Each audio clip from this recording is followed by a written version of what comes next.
Comme c'est le cas dans de nombreux pays, au Cameroun, le 1er mai est la journée consacrée à la fête du travail. Célébrée par plusieurs pays depuis bon nombre d'années, ils sont cependant peu à connaître les origines de cette fête. Nous vous proposons de vous en dire plus à ce sujet.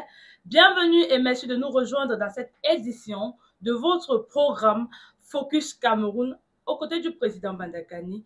Nous avons au menu ce jour le travail au Cameroun, réalité, défis et perspectives. Sur ce plateau, je suis Charlotte Ediengele, aux côtés de monsieur Zangob Bill, à qui je vais adresser mon bonsoir. Bonsoir, monsieur Zangob.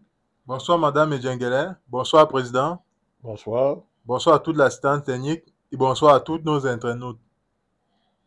Il est avec nous, il est notre invité exclusif. Président Bandakani, j'ai l'honneur, le privilège de vous dire bonsoir ce jour. Bonsoir, madame Charlotte Ediengele. Bonsoir à monsieur Bill Zangop. Vous êtes venu dans le cadre de la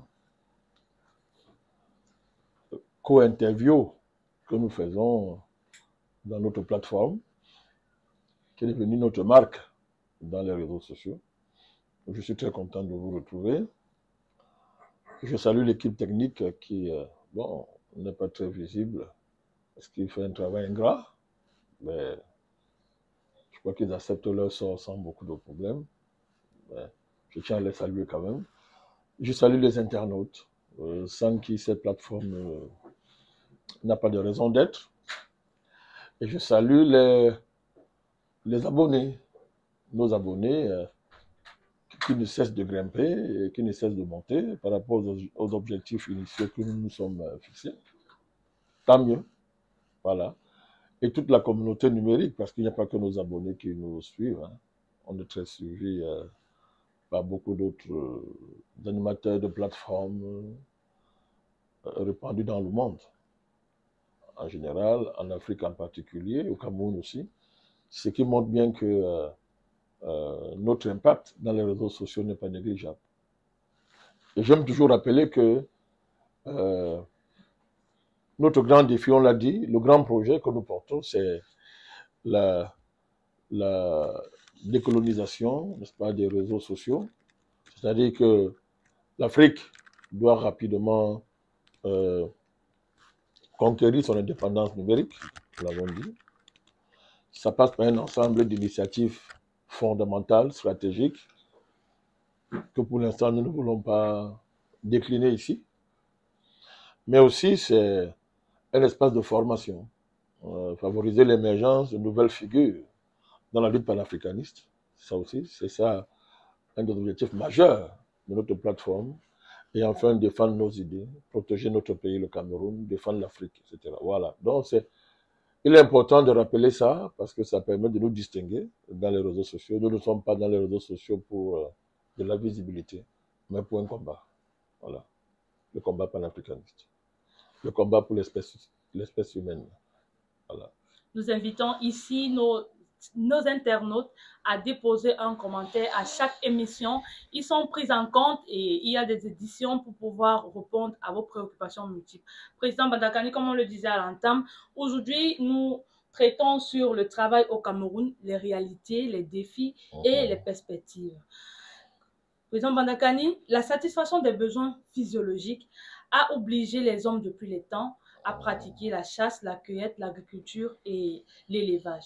La révolution industrielle intervenue au XIXe siècle a fait basculer les sociétés dominées par l'agriculture et l'artisanat vers des sociétés commerciales et industrielles. Et pour ça, président Bandakani, nous voulons savoir quelle peut être, avec le contexte actuel, selon vous, la définition du travail. Bon, c'est compliqué, hein.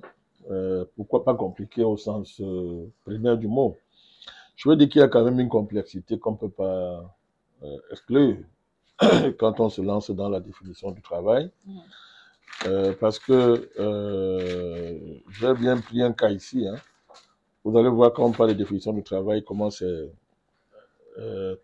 il faut manœuvrer entre les définitions institutionnelles du travail, Bien évidemment.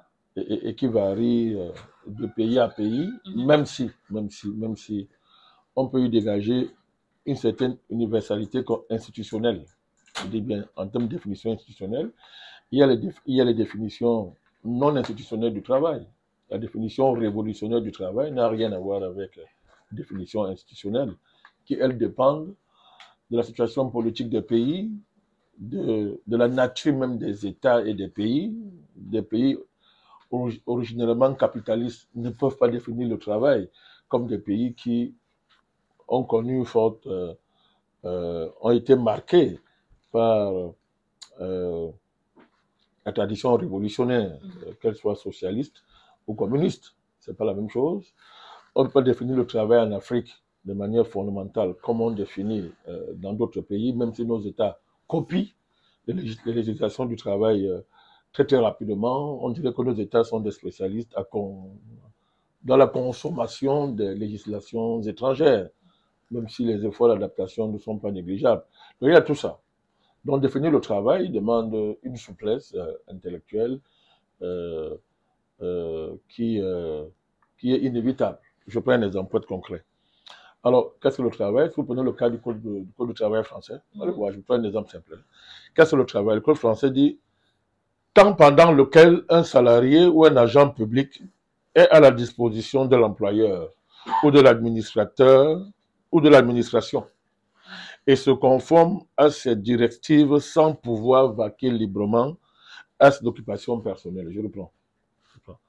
Qu'est-ce que le travail? Si vous prenez le code du travail français, c'est le temps pendant lequel un salarié ou un agent public est à la disposition de l'employeur ou de l'administrateur et se conforme à ses directives sans pouvoir vaquer librement à ses occupations personnelles. Vous voyez très bien, vous avez un exemple classique de définition institutionnelle, c'est-à-dire l'État français définit le travail dans un contexte où l'État français, quoi qu'on dise, est un État fondamentalement capitaliste.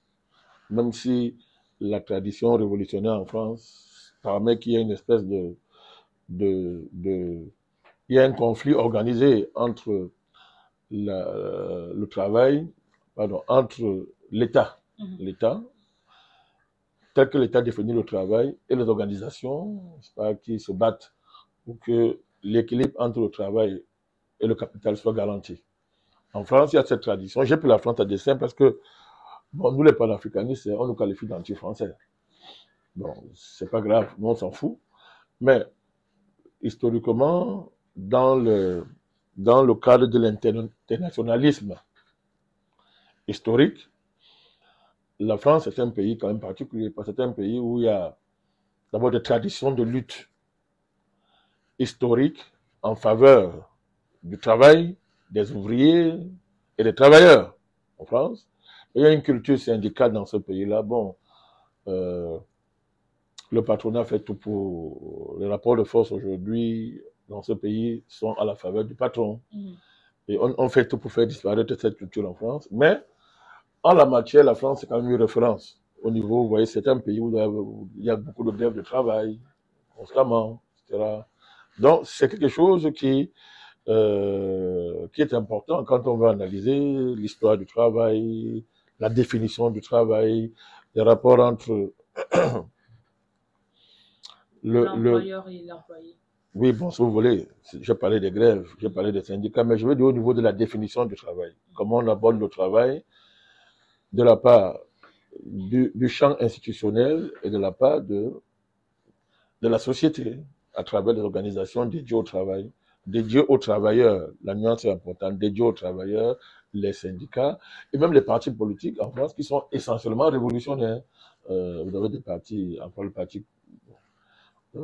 parti anticapitaliste dans une certaine mesure, toute la gauche radicale française, la gauche ouvriériste française, n'est-ce pas, qui est là, et même des segments, les restes de ce qu'on peut appeler la vieille section française de l'internationale ouvrière, devenu le Parti socialiste. Bon, il y a les différents schismes qui travaillent ce parti, qui sont incarnés par des figures comme Mélenchon, qui dans le discours,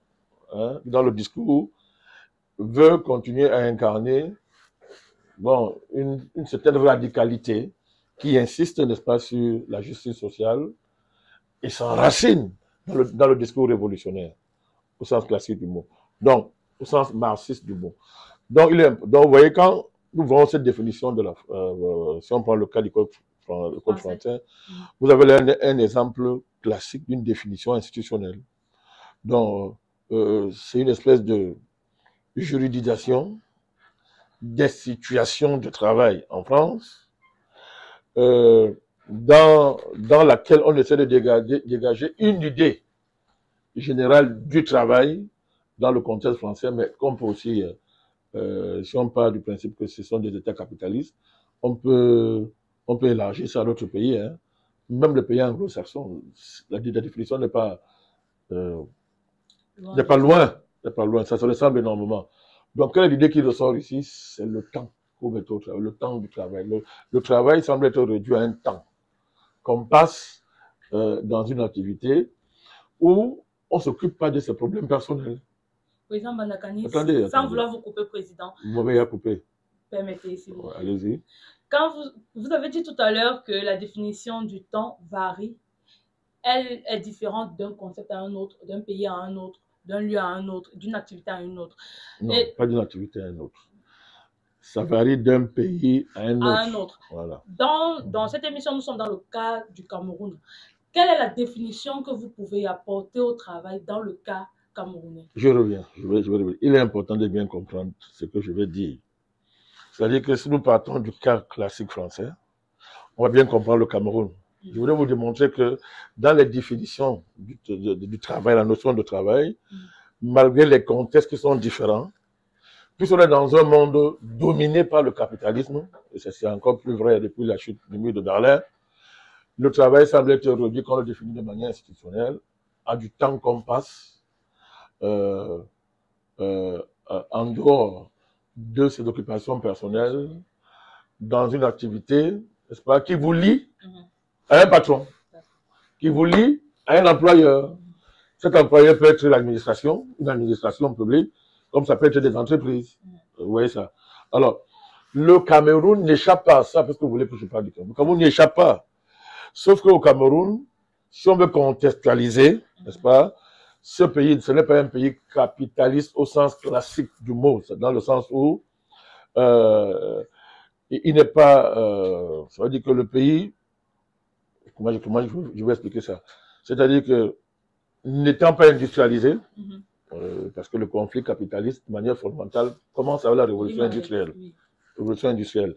Alors, le Cameroun n'est pas un pays industrialisé, c'est un pays néocolonial, dont la question du travail se pose d'une autre manière, là-bas. Mais, comme le pays est sous l'emprise des multinationales étrangères, sous l'emprise des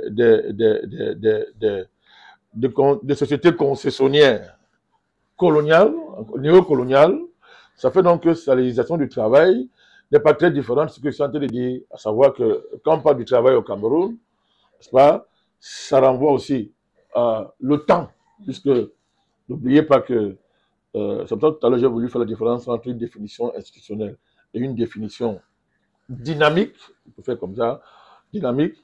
Vous voyez que dans la définition institutionnelle, on insiste sur le temps du travail. Pourquoi? Parce que ça a un prix, Madame Diengler. Ouais, ça devient important. La valeur, le coût du travail. Le coût du travail. Pour rien qu'au Cameroun, vous voyez la bagarre autour du SMIC. Quand on parle du SMIC au Cameroun, hein, le salaire minimum intergaranti, le SMIC, on estime que, comment dans un pays comme le Cameroun, on peut payer les gens en termes de SMIC, c'est tout autour de 40 000 en montant, 40 000. Quarantaine de mille. Mais, que dit le gouvernement quand vous dites ça? On veut faire on veut dire que non, attention, le Cameroun est particulier, il ne faut pas oublier qu'il y a des disparités objectives dans le pays, les zones rurales, la zone semi-rurale et les villes. On vous dit ça. Hein? Pour justifier, par exemple, qu'on ait ce mythe qui tourne autour de ce montant vraiment ridicule, par exemple. Alors, un autre exemple, c'est que le code au Cameroun, vous avez la domination. Il y a la grande majorité des personnes actives travaillent dans le secteur dit informel. Il est pratiquement à plus de 85% de notre économie. Hein. Je sais pas si vous voyez. Dans le secteur formel, lui, il est entre 15% en montant. Donc, vous voyez très bien que ça pose un problème. Quand on dit code du travail au Cameroun, Vous voyez que bon, il y a le travail formel déjà et le travail informel. Le législateur a pris en compte cette réalité. C'est pour ça que quand vous disiez le code du travail au Cameroun, il y a des notions comme le travail précaire, travail indépendant. Vous voyez un peu. Hein? Et disons comme ça, le travail salarié. Donc, il a pris compte de tout ça. Parce que le contexte du travail au Cameroun, il est marqué par le fait que le Cameroun, contrairement aux autres pays que j'ai cités, la France et les pays occidentaux, pour ne citer que ces pays-là, le Cameroun, c'est une formation sociale dans laquelle cohabitent plusieurs modes de production. Même si le mode de production dominant, hyper dominant, et le capitalisme, vous avez encore des modes de production qui sont marginalisés, extrêmement dominés par le capitalisme, les modes de production non capitalistes, n'est-ce pas, comme les restes de nos féodalités passées, etc. Bon. On voit très bien qu'il y a des espaces dans notre pays où le capitalisme n'a pas suffisamment pénétré, et ça c'est à cause de l'absence d'industrialisation. Donc tout ça, tous ces critères-là, tous ces éléments-là doivent être pris en compte comme définir le travail au Cameroun. C'est pour ça que la définition du travail au Cameroun, il essaie de récupérer les exigences, entre guillemets, universelles, tout à l'heure j'y reviendrai, et les réalités locales du Cameroun que je viens de citer, à savoir un pays, une formation sociale, hein, qui est marquée par le fait que le capitalisme est hyper dominant, mais voilà, c'est une société économique arriérée au plan économique. Ça fait qu'il y a encore beaucoup d'endroits où le capitalisme n'a pas suffisamment imprimé sa marque. Donc c'est important de voir ça. Donc, ça ressort dans notre code du travail. Mais là, il est purement formel. Hein. C'est un code purement formel. Tout à l'heure, on pourrait venir sur ses caractéristiques particulières. Il est purement formel. Je me repens, n'oubliez pas que on est dans un pays où le secteur informel est dominant à près de 85%, où il y a un secteur formel qui lui occupe 15% de l'économie du pays. Voilà. Président, pourquoi est-ce que, au lieu de prendre une autre notion, l'on conserve la vieille notion du travail, dont on sait qui étymologiquement vient du latin, qui veut dire trepalium, qui signifie tout simplement un instrument de torture. Pourquoi conserver cette notion, président? Oui, mais parce qu'on est dans un environnement néocolonial.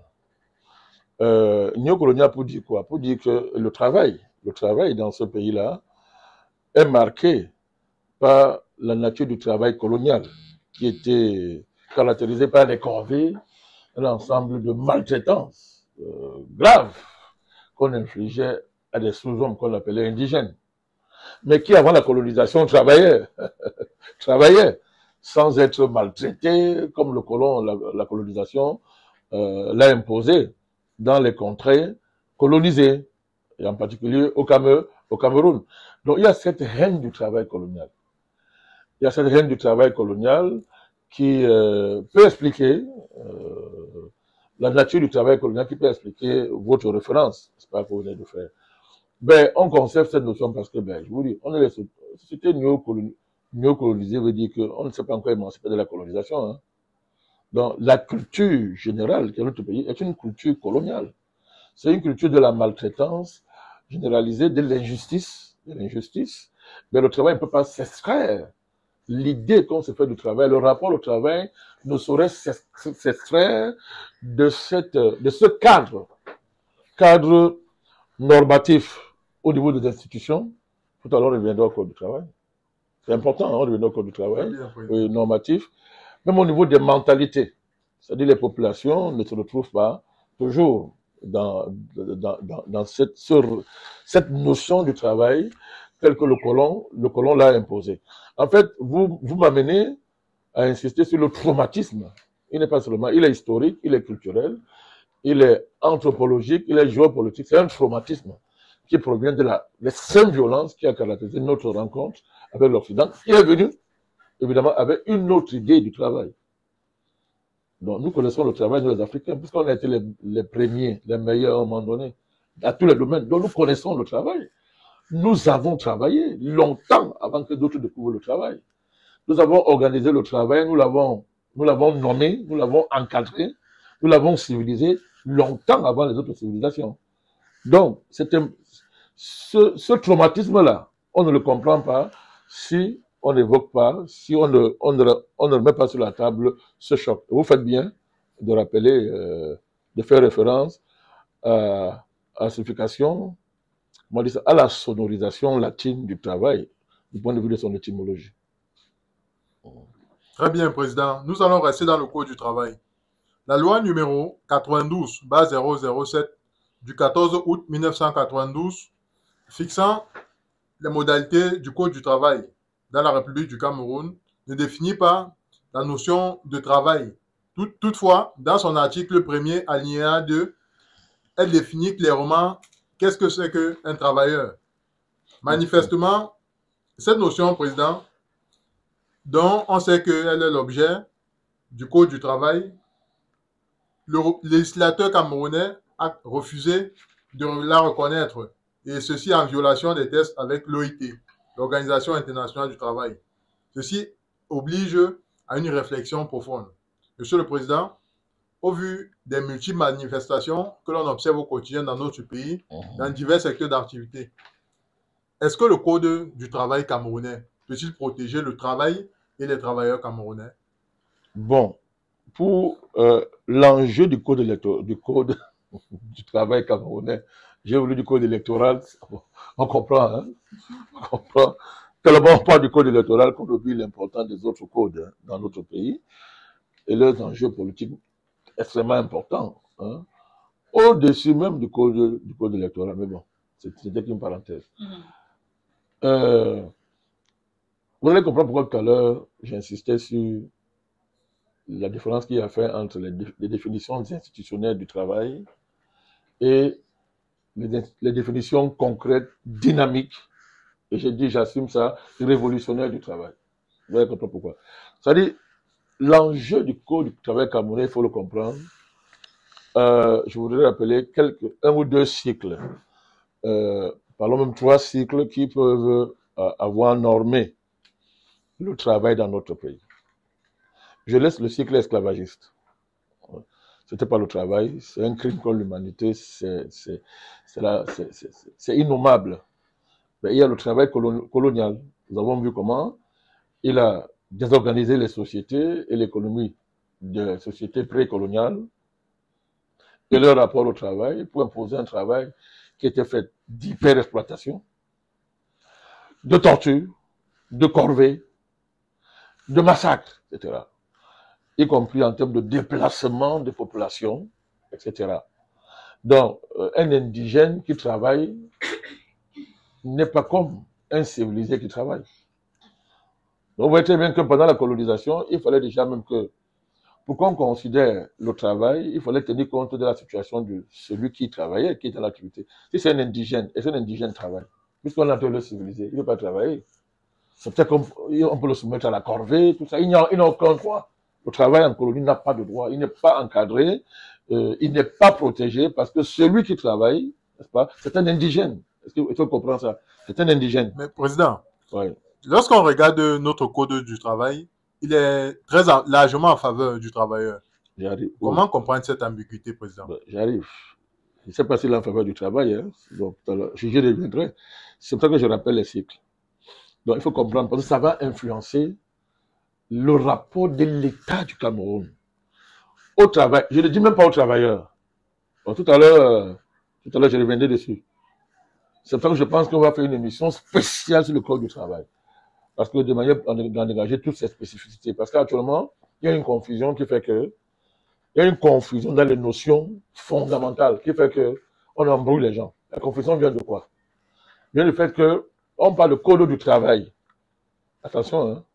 Le Code du travail, c'est pas le Code du travailleur. Hein. Bien sûr, le travail est une chose, le travail c'est une autre chose. Je reviendrai. Parce que c'est extrêmement important, jusqu'au niveau des conventions internationales. C'est très fin, mais c'est fondamental. Les conventions internationales, c'est sur le travail. Et après, on pense aux travailleurs. Alors que tous les progrès conquis par l'humanité en termes de protection sociale, autour, c'est-à-dire dans l'enjeu du travail, sont le résultat des luttes sociales, c'est-à-dire les luttes du travailleur. Et personne n'est mieux placé que le travailleur pour dire ce qui est bon pour lui. Quand le travailleur est confronté à un État qui lui est un État de classe, ou bien est un État néocolonial, ou bien est un État qui est en situation et est obligé de tenir compte des pressions internationales, des nouvelles directions que les puissances internationales impriment au travail, vous voyez très bien que quand cet État avait fait un code du travail, vous voyez que ce n'est pas le travailleur qui détermine ça. Il est un acteur, mais ce n'est pas lui qui détermine. D'ailleurs, on prend l'avion, on les consulte, mais c'est l'État qui, en dernière instance, impose une loi à travers une majorité parlementaire qui signifie ce que ça signifie. C'est le cas du Cameroun. Déjà que le président, en 1992, si je ne me trompe, les réformes, les révisions dont on fait l'objet, le Code du travail, n'ont pas tenu compte ni impliqué les travailleurs. Cela s'est fait avec l'Assemblée nationale, sans pouvoir tenir compte du travail ni du travailleur. Et on vous dit qu'ils ont consulté les travailleurs. Et comme tu dis, consulte toujours, mais ce n'est qu'une consultation. En dernière instance, c'est l'État qui a décidé à travers une loi. Voilà. Donc c'est important. C'est important de faire la part, j'insiste. Parce que la notion du travail, elle est très englobante. Hein. Elle est très englobante. Et cette caractéristique de la domination des enjeux liés au travail par la notion de travail déséquilibre complètement la nature des législations nationales, des législations internationales et des conventions internationales sur la question. Alors peut-être on reviendra sur l'OIT, l'Organisation internationale du travail, qui elle est l'une des premières, la première institution spécialisée des Nations Unies, qui était censée protéger le travailleur, mais qui, à force de faire la promotion du travail, vous allez voir qu'à la fin, on oublie le travailleur. Et ce n'est pas le fait du hasard. On reviendra encore sur la nature capitaliste de nos sociétés et le fait et les conséquences de la défaite de la chute de l'Union soviétique, n'est-ce pas? Et les conséquences de cette chute sur la situation du travail et la situation des travailleurs. Vous ne comprenez pas le travail et les travailleurs et les conditions des travailleurs si vous n'analysez pas les conséquences de la chute du mur de Berlin. J'y reviendrai tout à l'heure. Et évidemment, ça a impacté un État comme le Cameroun. Ça aussi, on y reviendra. On voit comment les orientations fondamentales de l'État du Cameroun de les années 80, 82, 86, 90 vont déterminer forcément la nature du Code du travail. Alors, le Code du travail camerounais, pour être honnête, il faut restituer les choses. C'est un code qui, n'est-ce pas, qui tout à l'heure a essayé de prendre en compte les spécificités de la situation camerounaise, la désignation même du travail, et même des travailleurs. Vous avez parlé du travail précaire, le travail indépendant, le travail salarié, etc. Ils ont essayé de prendre en compte tout ça.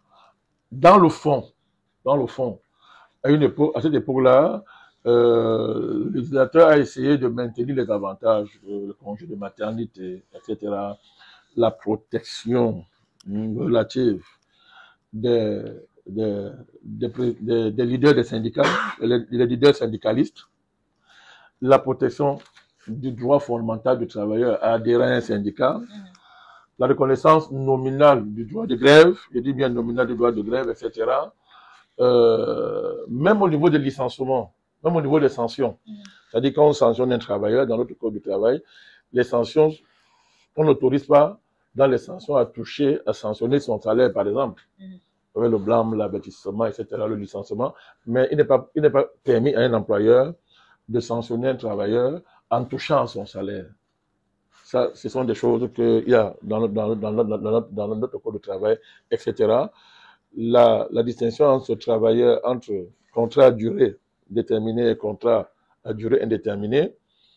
Le contrat à durée déterminée, soi-disant réservé aux étrangers, en principe, et les CDI au Camerounais. C'est une distinction qui est importante à voir, parce que ça se fait quelque chose pour le législateur. Mais quand on a fini de dire ça, le Code du travail du Cameroun a au Cameroun a un problème sérieux, un ou deux problèmes sérieux. Premièrement, c'est lui-même, il consacre le fait qu'au Cameroun, vous avez deux blocs de travailleurs. Les travailleurs qui ont accès à la protection, de pas même le secteur dans lequel ils travaillent, voilà, parlons comme ça, et des travailleurs qui n'ont même pas accès à la protection, parce que comme je l'ai dit, à cause de la prégnance, de la domination du secteur informel, font que ces travailleurs-là n'ont pas accès à la protection. Alors on va demander, mais comment un code de travail ne protège pas? Ouais. Mais parce que vous avez dit, la nature même de ce code-là, qui prend en compte, quand on parle par exemple, le travail précaire, il est très difficile de protéger les gens. Parce que après, dans le travail précaire, vous avez le travail occasionnel, vous avez le travail saisonnier, vous avez le travail temporaire. Rien qu'à ce niveau-là, il n'est pas très facile de protéger ces gens-là. Je ne reviens pas sur le fait que le code du travail n'a pas prévu le problème des sociétés intérimaires, les sociétés d'intérim, qui sont un levier extraordinaire pour les patrons et les entreprises pour faire disparaître quasiment le code du travail et les protections formelles qu'il est censé offrir aux travailleurs. Donc, le deuxième problème que le code du travail camerounais a, c'est le fait que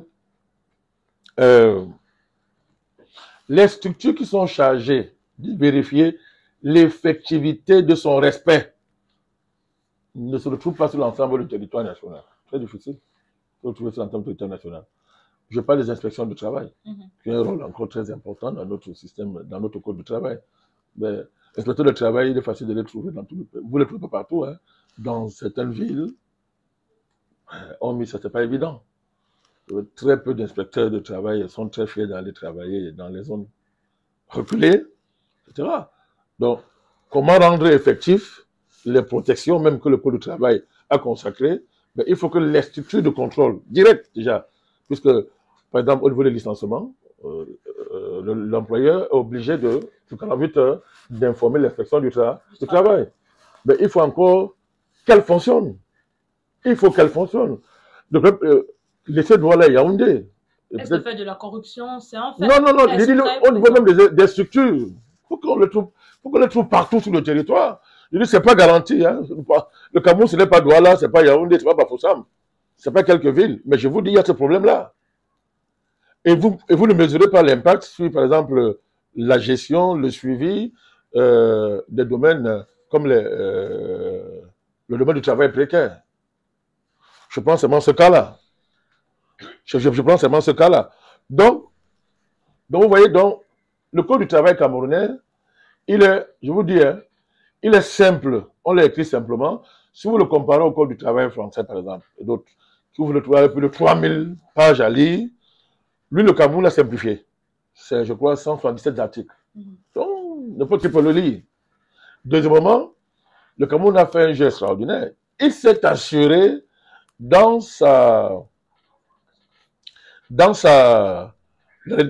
projet de code du travail, il s'est assuré à ne pas être en déphasage avec l'Organisation internationale du travail.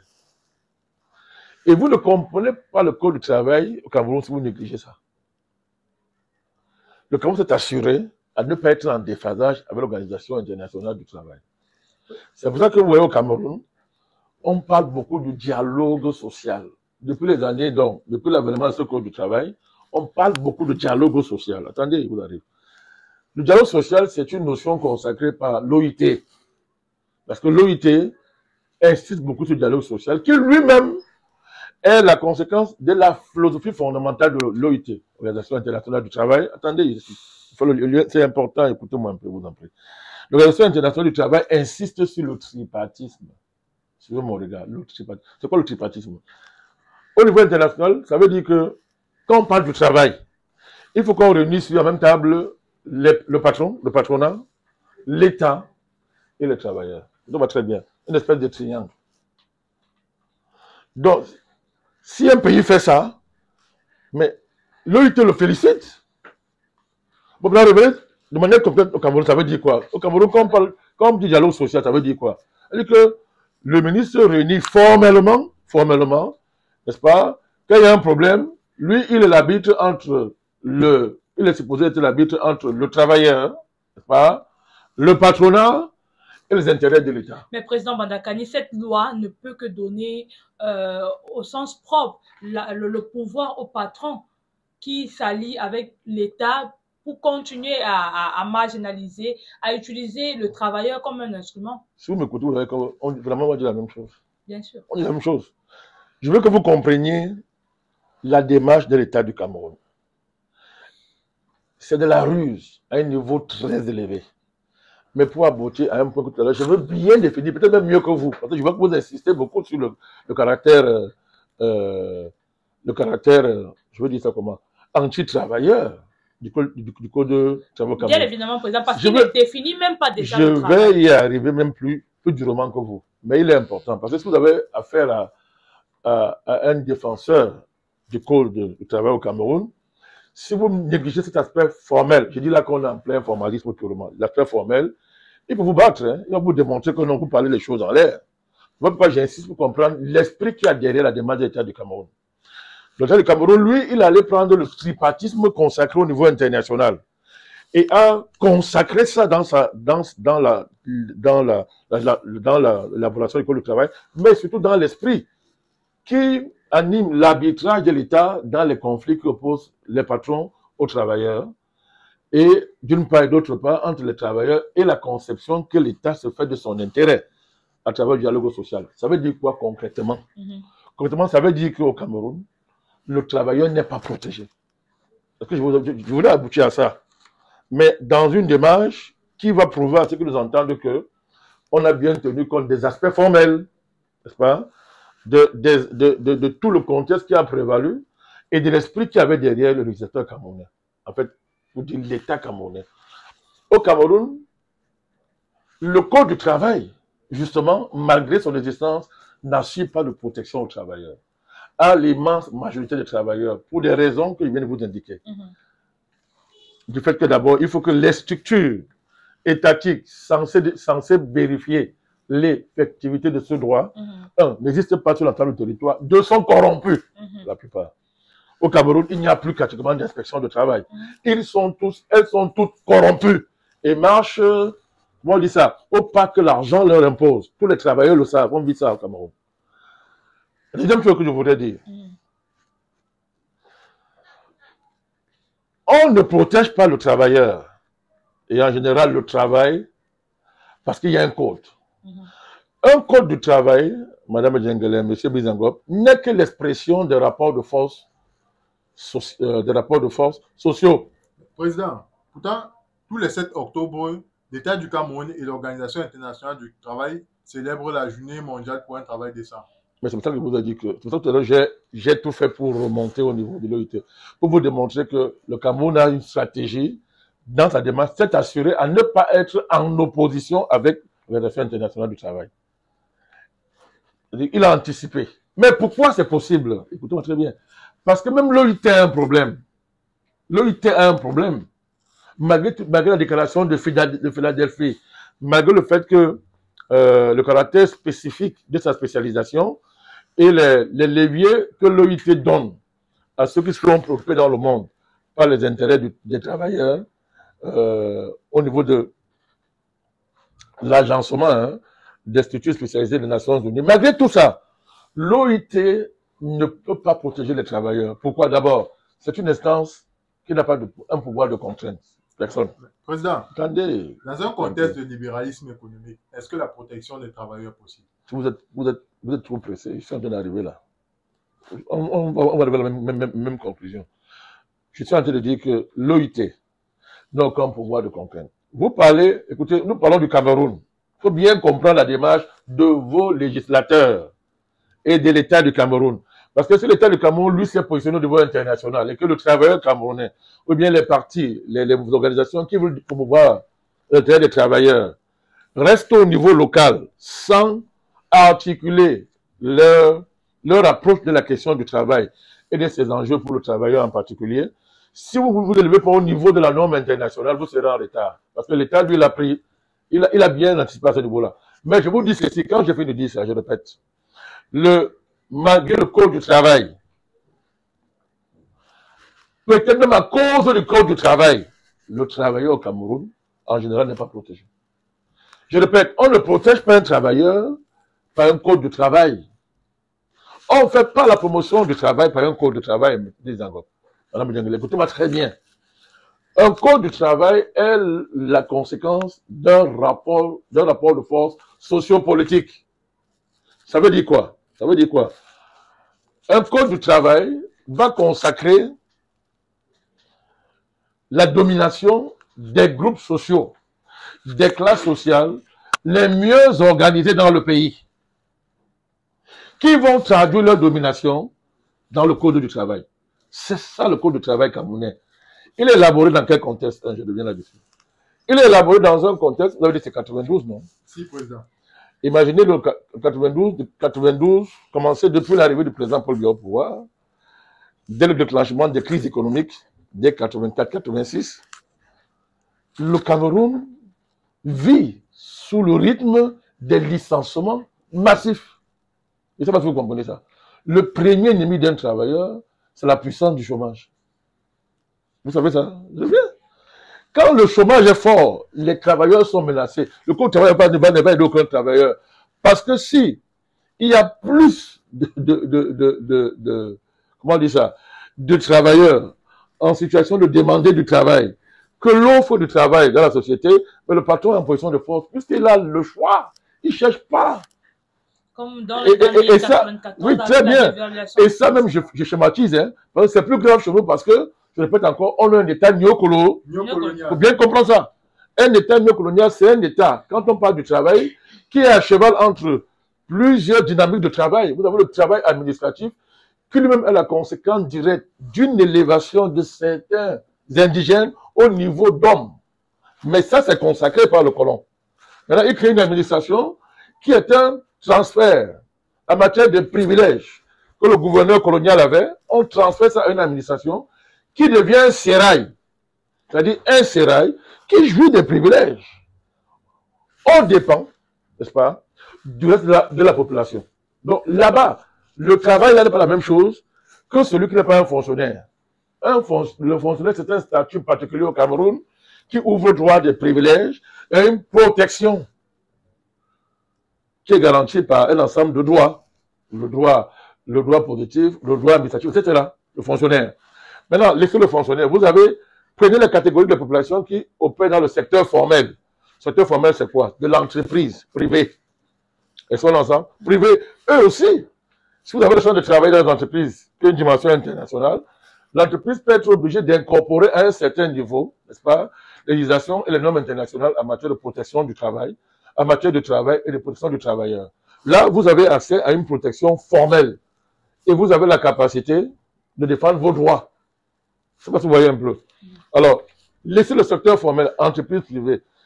Prenez même les différents secteurs de notre économie, les services, le secteur manufacturier, le secteur de l'extraction, etc. Mais vous allez voir comment notre pays est un labyrinthe, est un labyrinthe quant à ce qu'on appelle le statut des travailleurs et les capacités les uns les autres à les défendre. Ça, c'est la situation du Cameroun. Ça, c'est seulement vrai pour 15% des personnes. Hein. Le reste, c'est le secteur informel. On ne parle même pas de travail là-bas. C'est la débrouillardise. On ne parle même pas. C'est d'ailleurs pour ça que, vous voyez, l'État du Cameroun se réveille et dit il nous faut de la sécurité sociale universelle au pays. Il nous faut une couverture médicale universelle. Il nous faut une sécurité sociale dans le pays de manière universelle. Pourquoi? Il est bien conscient de cette situation-là. Il est bien conscient de cette situation-là. Mais ça va être difficile. C'est pour ça que même dans la formulation de la stratégie de l'État en matière de couverture santé universelle, ils ont tenu compte de ça pour faire que même le secteur informel, par un ensemble de mécanismes, puisse accéder à la protection sociale. Mais ça pose le problème qu'il y a la disparité des situations des travailleurs qu'il y a dans notre pays et les conflits et les chocs structurels qu'il y a entre ces différentes modalités, n'est-ce pas, en termes de situation des travailleurs. Donc, je tente de vous expliquer, donc ça c'est important de le savoir, que au Cameroun, le travailleur, bien qu'il y ait un code du travail, n'est pas protégé parce que, d'abord, la situation du travail qui est massacrée par le chômage, un chômage qu'on ne peut pas définir, fait que le patron là est en position de force. Que ce soit le patronat administratif, c'est-à-dire l'État de Cameroun, quand il lance le recrutement, prenez l'exemple, des a lancé le recrutement, on voulait combien de policiers là, je crois moins de 2000 ou 3000 policiers. On se trouvait à plus de 100 000 postulants. Vous vous rendez compte? Plus de 100 000 postulants. Vous vous rendez compte? 1200 postes. Mais, c'est-à-dire, dans ce cas, c'est même les travailleurs qui commencent à dire que mais on ne veut même pas être protégé, on veut d'abord travailler. Les choses de la protection, on veut faire travailler à tout prix. C'est très important. Parce que sinon, vous aurez une approche administrative de l'avenir, de l'enjeu du travail. Vous aurez une approche que j'appelle institutionnelle des enjeux du travail. Et ça se fait toujours au détriment du travailleur, parce que le capitalisme est fondé sur l'exploitation du travailleur. Et un État comme le Cameroun, qui est d'abord de manière historique un État néocolonial, en plus du fait qu'il a basculé dans un État néocolonial, en plus maintenant, il est néolibéraliste, de manière périphérique, c'est encore plus grave. Donc vous doublez les trois malédictions là, la malédiction néocoloniale, la malédiction même de l'orientation de l'État des années 86, qui a basculé dans le libéralisme sauvage et périphérique, n'est-ce pas? Vous y ajoutez les intérêts de classe des dirigeants camerounais, mais le ciel tombe sur la tête du travailleur. Même si l'État veut, il ne peut pas le protéger. Je vais aller plus loin pour être plus précis. Comment un État peut se lancer dans l'encode du travail alors qu'il est sous l'emprise des programmes d'ajustement structurel? C'est quoi les programmes d'ajustement structurel? C'est justement la liquidation de toutes les protections sociales. C'est d'abord ça. Et l'affaiblissement extraordinaire du travailleur. Puisque les programmes d'ajustement structurel, on a d'abord liquidé l'État-providence. C'est sous l'État-providence que l'État pouvait s'assurer que l'État garantissait ce qu'on pourrait appeler une couverture sociale, non seulement aux travailleurs, mais aux catégories les plus fragiles de nos sociétés. Quand arrivent les programmes d'ajustement structurel, on liquide ça d'abord. On est dans des programmes d'austérité. On est dans l'éternité des programmes d'ajustement structurel. Oui, donc au-delà d'une loi, il y a l'orientation même générale de l'État, les intérêts même des dirigeants de l'État et l'extrême faiblesse de nos États face aux institutions internationales qui sont toutes devenues néolibérales. Moi, je vous pose la question, que vaut un code de travail dans un tel contexte? Les rapports de force sont réels. Troisièmement, au Cameroun, les travailleurs qui restent au Cameroun sont très inorganisés. La prise en charge du travailleur, au niveau du travailleur eux-mêmes, c'est fait. Pourquoi tout à l'heure, je voulais vous rappeler les différents cycles qui ont présidé à l'évolution du travail et ses enjeux dans notre pays. J'ai commencé par le cycle colonial.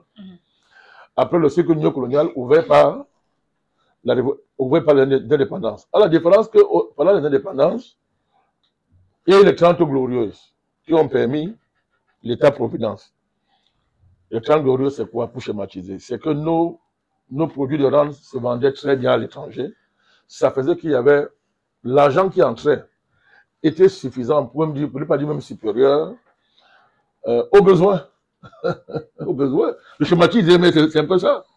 Alors, l'État a donc multiplié des politiques de redistribution qui lui permettaient même de consommer le surplus d'argent qu'il avait, parce que c'est pas trop par sentiment. Et qu'il avait tellement d'argent, on ne savait pas quoi faire. Il fallait donc que l'État, n'est-ce pas, commence à les redistribuer, à consommer lui-même ses rentrées massives d'argent.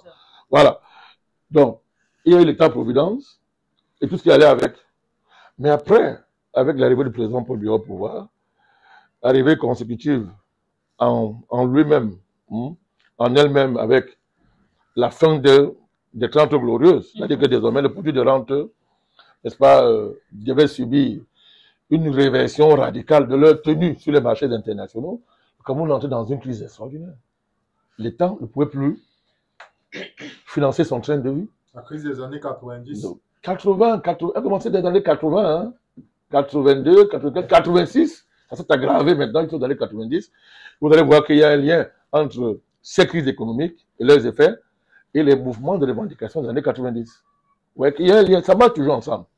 Donc, ces différents cycles-là, montre que, vous montre quoi? Vous montre très bien que la situation du travailleur dépend, d'une conjoncture internationale qui peut lui être favorable. C'était le cas des Trente Glorieuses, mais Trente Glorieuses, pourquoi? Parce qu'il existait le bloc communiste. C'est quoi le bloc communiste? Le bloc communiste, c'est quoi? Je vais revenir sur la pierre angulaire du communisme. Hein. Je schématise, je ne veux pas entrer dans... Je ne veux pas être très technique. En fait, c'est le gouvernement des travailleurs.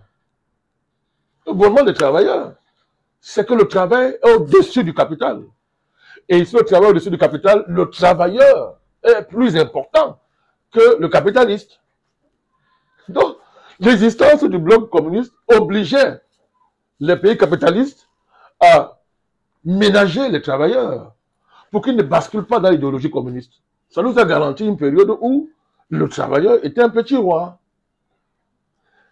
Tous les problèmes des travailleurs viennent de la chute du mur de Berlin. Une fois que le mur de Berlin est tombé, toutes les expositions internationales, l'OIT et toutes les conquêtes des travailleurs, congés, de maternité, sécurité sociale, tout ce qui allait avec ces privilèges-là, ont été violemment remis en cause par une offensive jamais vue du patronat mondial. Et ce patronat mondial, il est puissant, Bélisango. Parce qu'il est devenu un patronat financier. Il est dominé par le patronat financier qui a soumis le patronat industriel et qui lui répercute ses coûts sur le travailleur. Moi, je pose une question. Mais vos législations là ont quelle puissance face à ce déferlement international du capital, n'est-ce pas? Vos États ont quelle puissance pour aller même faire les codes de travail? Puisqu'ils travaillent faire les investisseurs. Et quand le principe des investisseurs, quand ils viennent chez vous, c'est qu'ils produisent sans contrepartie. On s'en fout des travailleurs. Oui, donc, cet environnement-là est important, Madame Edengele, pour bien comprendre pourquoi je vous dis, nous avons commencé de manière pédagogique à reconnaître de manière formelle, l'égalité du code du travail, pour après démontrer que son existence n'est pas protégée au travail camerounais pour des raisons que nous venons d'expliquer. Bien sûr, Président Badakane. Tout à l'heure, vous avez dit que au Cameroun, le secteur informel occupait quasiment 80% de l'économie nationale. Plus. Quasiment, c'est-à-dire aux environs. Et le reste des 15 et 20 par là de l'économie revenait au secteur formel. Président Bandakani, quand on regarde la définition selon le code du travail, du travailleur, il stipule que c'est toute personne qui s'est engagée à mettre son activité professionnelle moyennant rémunération sous la direction et l'autorisation d'une personne physique ou morale, publique ou privée. Et dans le cas, quand on considère ce pourcentage-là que le secteur informel au Cameroun prend à son compte, on se demande, est-ce que ce code de travail est inclusif ou alors il est exclusif selon vous, Président? Bon, je ne sais pas. Qu'est-ce que vous mettez dans exclusif ou inclusif? Est-ce qu'il prend en compte toutes ces petites activités? Non, je comprends. Je comprends ce que vous voulez dire, mais méfiez-vous des mots là, inclus tout ça. C'est des histoires qui viennent de chez les Blancs là-bas, comme on dit chez nous, et qui cachent le wokisme. Hein. Et puis de inclus de la machine, comme ça cache. C'était des démarches avant-gardistes, wokistes, qui plus tard vont. Chacun a vu ce qu'il y avait derrière tout ça. Mais ce code-là, quelle que soit la volonté du législateur, il ne peut pas être inclusif. Parce qu'il n'est pas adapté même pour la grande majorité de la population du Cameroun, qui n'est pas prise en charge au niveau du travail par comment j'appelle ça, par le secteur formel. Donc il ne peut pas. Mais je vous dis, il a essayé, hein. Il a essayé à sa manière, en essayant de spécifier, n'est-ce pas, les différentes natures du travail au Cameroun, mais jusqu'à là c'est limité, parce que justement, formaliser le secteur informel est un défi colossal. Un défi colossal. Je pense que jusqu'à présent, notre État n'est pas assez outillé dans ce domaine-là, malgré tous les efforts qui sont faits. Même pas le génie du fisc camerounais, je dis bien génie, pour certains très maléfiques d'ailleurs, on n'arrive pas à intégrer le secteur informel dans le cadre-là. Mais c'est une bataille perdue, puisque le gonflement du secteur informel est la conséquence de l'inadéquation de notre structure économique. On ne peut pas développer un pays en étant un État néocolonial, c'est impossible. C'est impossible. L'État néocolonial continue l'économie de pillage colonial. Malgré les sophistications qu'on peut avoir, hein, le développement des secteurs tertiaires, hein, et même post-tertiaires, aujourd'hui avec l'informatique, etc. Maintenant que vous êtes connectés, toutes ces conditions, on ne change rien à cette nature, qui fait que le développement du pays est bloqué. Son émancipation économique est bloquée. La libération du potentiel, n'est-ce pas, économique des Camerounais est bloquée. C'est ça le problème. Donc, ce code de travail, c'est un code de travail fondamentalement néocolonial, Madame Edengere. Le code là, hein, bon, il veut choquer les gens. Bon, il est bon. Hein? Objectivement, il est bon. Ils ont écrit, ils ont réfléchi, ils ont écrit. Mais il est néocolonial. Il ne peut pas être bon. La dialectique. Hein? Il est bon. Ils ont réfléchi, ils ont écrit. Mais on a un code du travail. On est allé à l'OIT. L'OIT a dit, mais c'est bien. On aime le dialogue social. On a un ministre qui est le spécialiste mondial. Dialogue social, le ministre de Guavona, il est spécialiste mondial reconnu du dialogue social. Tout ça, ça fait un bon code. Mais quand on revient à la structure néocoloniale de notre État, c'est un très mauvais code. C'est une définition dialectique que je donne. Il faut bien comprendre ça, Brice encore. Surtout que l'on observe une quasi-impuissance des travailleurs au moment de réclamer leurs droits. Ils ne sont pas impuissants. Je vous ai parlé du rapport de force sociale. Je répète encore. Si vous avez un chômage puissant, un chômage qu'on ne peut pas définir, on ne peut pas définir le chômage là. Tellement, d'abord même, il y a chômage par rapport au secteur formel. Hein. Donc je parle, parce que le secteur informel, lui, les catégories de chômage n'ont pas pris là-bas. Non, ça part là-bas. Ces gens se débrouillent. Donc le secteur formel là, même dans ce secteur, quand on regarde le nombre de travailleurs qualifiés au Cameroun, qualifiés entre guillemets, en rapport avec notre système scolaire, hein, voilà, qui donne des qualifications dont la valeur est connue de tous. Donc, quand on regarde comment les jeunes là qui sortent de là sont au chômage, je vous dis que les patrons, même, on les supplie. Hein? Vous avez oublié que le code du travail, d'abord, même au Cameroun, quand vous voulez être embauché, chercher au travail, vous faites quoi? Vous écrivez à un patron, non? Hein? Mais l'écriture là est codée. Elle est codée. On l'écrit avec, on écrit au patron avec des formules. Ça veut tout dire, non? Ça veut tout dire. Et ce n'est pas les choses comme ça qu'on voit. La signification réelle du code du travail. On passe à ce niveau-là. Maintenant, quand les chômeurs sont tellement nombreux et qu'ils sont prêts à tout pour travailler, vous aurez ça donne les prémices d'un syndicalisme faible. Or, au Cameroun, en plus de la faiblesse structurelle de notre syndicalisme après les années de parti unique, n'est-ce pas? Les partis uniques, la parenthèse des années 90 qui a consacré un renouveau syndical, s'est très vite vu rattrapée par une stratégie sournoise de l'État visant à jaunir les syndicats. On appelle ça le jaunissement des syndicats. C'est-à-dire que vous avez des syndicats de nom, en apparence des syndicats, mais qui ne sont pas combatifs, et qui dialoguent avec le ministre constamment. Ils sont toujours en train de dialoguer avec le ministre. Et à chaque fois qu'ils dialoguent avec le ministre, ils sortent avec des compromis qui arrangent l'État et qui arrangent le ministre. Je ne dis pas que le rôle d'un syndicat, c'est de renverser l'État. Mais le rôle d'un syndicat, ce n'est pas non plus d'être d'accord avec l'État. Non. Les syndicats défendent le travailleur. Et pour le faire, ils grèvent, ils manifestent, ils luttent à travers les moyens que l'histoire a consacrés.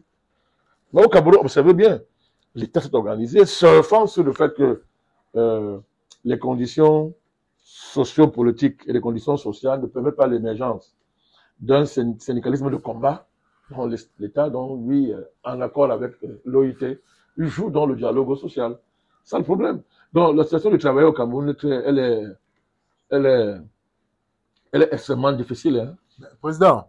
Elle est quasi, j'allais dire, catastrophique. Donc, on se souvient qu'à Cotin, on a vu un mouvement syndicaliste qui a eu à mobiliser les travailleurs pour revendiquer leurs droits. Oui. Et on a vu comment la puissance de l'État s'est mobilisée pour les faire taire. Oui. Au vu de cela, n'est-ce pas quelques éléments qui dissuadent d'autres organisations syndicales à ne plus entrer dans cette mouvance-là, à affronter les services de l'État? Les travailleurs n'ont pas le choix, sauf à disparaître. Ils n'ont pas le choix que de combattre. Les travailleurs ont vaincu la violence d'État dans l'histoire. Ils ont vaincu. Et le problème aujourd'hui, c'est même pas... c'est plus grave parce qu'aujourd'hui, le travailleur a un problème. L'État qui est censé le protéger, lui-même est colonisé par le patronat mondial, financiarisé. Je ne sais pas si vous comprenez ça. Donc l'État lui-même, il n'est plus un problème. L'État lui-même est colonisé. Donc du coup, lui-même, il n'est pas en capacité de protéger le travailleur, sauf si on fait une révolution. Et c'est la voie de l'avenir. Sauf si on fait une révolution. Donc, vous savez, je répète encore ça. Le problème du travail, il faut bien comprendre ça. Code du travail, ce n'est pas code des travailleurs. Je répète, il faut bien comprendre l'enjeu du travail et des travailleurs. Parce que quand même, quand on parle du travail, c'est parce que ce sont les travailleurs qui font le travail. Vous comprenez? Voilà. Donc, si on veut parler bien de ça, il faut d'abord séparer le concept de travail du travailleur. Ils n'ont pas c'est pas la même chose. Vous savez, pour qu'on me comprenne bien, hein, on a eu ce débat avec le terrorisme, non? Nous avons été les premiers à dire que combattre le terrorisme, ça va réunir ceux qui créent les terroristes et ceux qui subissent l'action des terroristes. Donc, les États-Unis, la France, tout ça, vont être ensemble avec les pays qui subissent le terrorisme. Mais ils ne vaincront jamais les terroristes. Pourquoi? Parce que le terrorisme est différent de la lutte contre les terroristes. Vous avez vu que dès que les États africains ont commencé à lutter contre les terroristes, les problèmes ont commencé avec la France. C'est pareil pour le travail. Le travail, c'est une chose. Le travailleur, c'est autre chose. Et moi, je vous dis, le progrès a eu lieu dans l'histoire. Quand on parle du travail, c'est dangereux. Le progrès a eu lieu seulement le jour où le travailleur s'est émancipé en produisant la théorie de sa condition. C'est ce qu'on doit à Marx. Et quoi qu'on dise, vous aurez encore besoin de Marx. Laissez de côté le communisme, hein, on aura encore besoin de Marx. C'est-à-dire qu'il faut que le travailleur lui-même élabore la théorie de sa condition. Le travailleur. Donc c'est le travailleur qui est important. Vous voyez que si on prend le travailleur, vous allez voir comment le mettre en cause jusqu'à l'OIT et ses conséquences. Pourtant, hein, c'est beaucoup de progrès au niveau de l'OIT. Je ne suis pas un nihiliste. Mais on va aller même plus loin de l'OIT, mon cher Bill Zangop, et c'est ce que je pense, c'est ce que le NMP a apporté dans cette affaire. Il faut ouvrir de nouvelles perspectives, non seulement à la notion de travail et des enjeux liés au travail, dont la condition du travailleur. Pourquoi?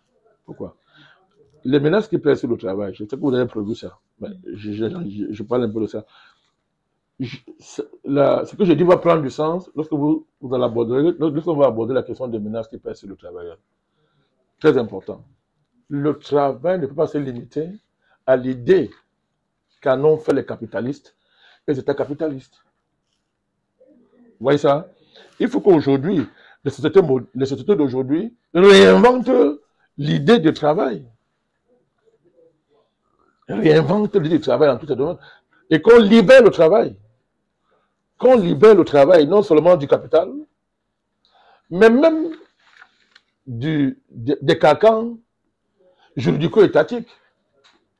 Il faut qu'on libère le travail de tout ça. Et enfin, donc, à partir de ce moment-là, le travailleur, lui, sera libre. Et par rapport à ça, il y a beaucoup à faire. On peut imaginer aujourd'hui,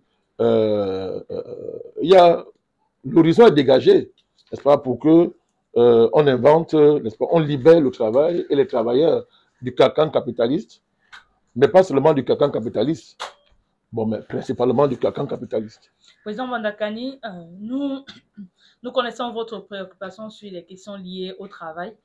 Elles vous ont d'ailleurs poussé lors de la dernière convention que le nouveau mouvement populaire a organisée à faire animer par un syndicaliste un atelier sur le thème droit du travail, droit des travailleurs, comment envisager l'évolution du cadre juridique. Vous nous avez proposé tout un menu complet et nous posons votre disposition, président Vandakani, quelles sont les perspectives que le nouveau mouvement populaire propose pour améliorer la situation des travailleurs et du travail au Cameroun? Il faut changer la structure de l'État. Un État néocolonial ne peut pas promouvoir un vrai travail. L'OIT parle du travail décent. Le rôle de l'OIT, c'est de produire c'est d'inspirer les États hein, en produisant des politiques, des projets de politique, n'est-ce pas, pour inspirer les États, à produire les normes internationales qui sont censées encadrer le travail et les conditions du travail. Mais comme je vous l'ai dit, l'OIT n'a pas de... bon, c'est normal qu'elle reste même comme ça, parce que ce n'est pas un État. C'est pas un État. Les États sont souverains. Donc, quand l'OIT parle là, bavarde là, écrit ces belles choses-là, le FMI vient avec ses réalités, ses conditionnalités, et du coup, l'OIT ne pèse pas. Les États sont, entre guillemets, très réalistes. Celui qui donne l'argent impose les conditions du travail, impose les conditions, change, même sans les changer, les législations nationales.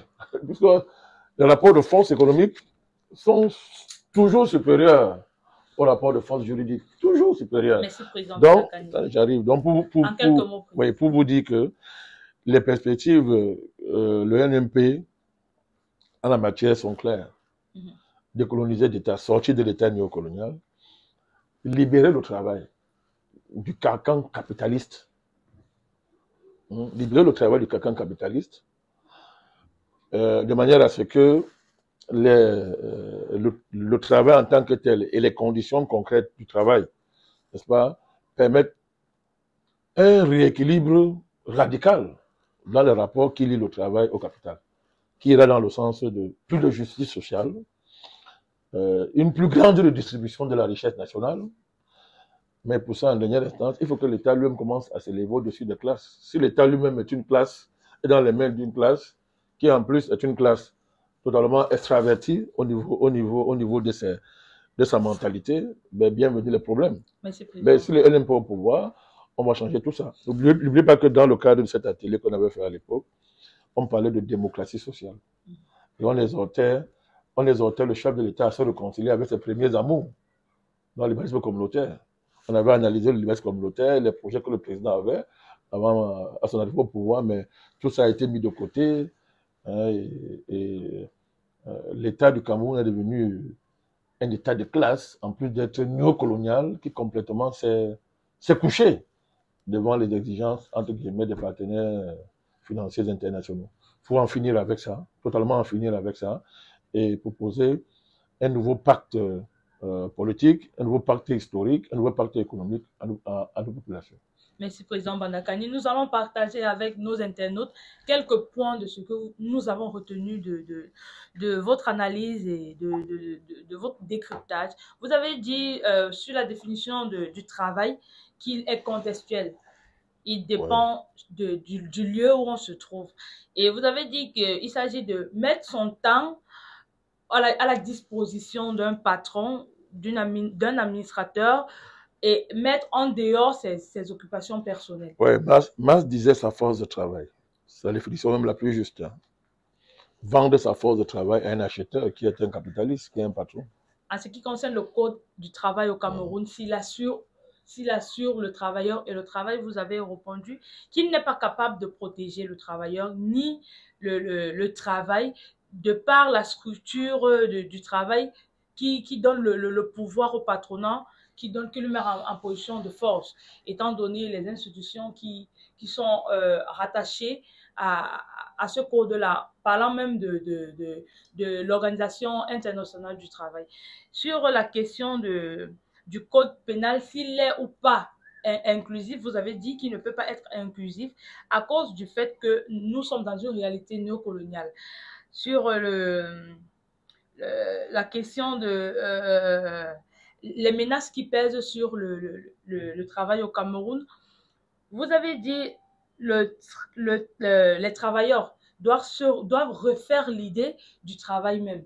Oui. Et dans les perspectives que le NMP offre aux Camerounais sur la question du travail, vous avez été clair, il s'agit de changer la structure de l'État du Cameroun.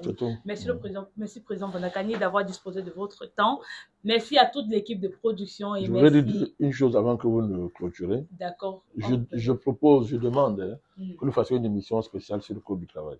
Cela est pris en compte, Président. Voilà, et j'ajoute que le problème qu'on a au Cameroun, entre autres, c'est qu'il y a une convergence organique entre l'État et le patronat.